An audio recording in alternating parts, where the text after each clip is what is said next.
ત્યારબાદ દાખલા નંબર 2ની આકૃતિ જોઈએ કે x, y અને 50 અંશ છે ત્રિકોણના ત્રણેય ખૂણાઓના માપ છે તથા yની સાથે એક બીજો ખૂણો 80 અંશનો આપેલો છે જે બંને સામસામેના ખૂણાઓ છે એટલે કે અભિકોણની જોડ છે.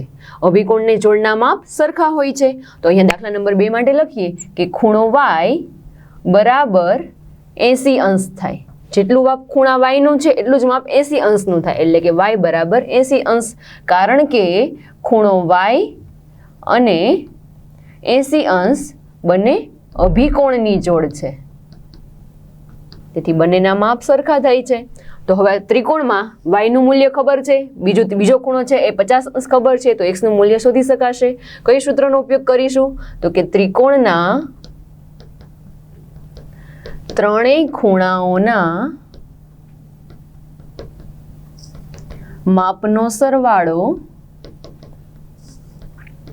180 અંશ થાય છે.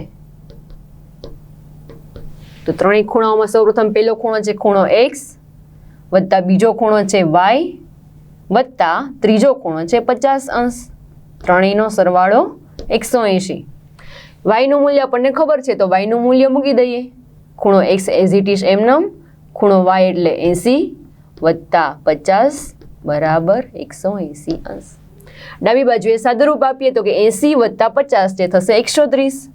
ખૂણો x વત્તા 130 બરાબર 180 અંશ.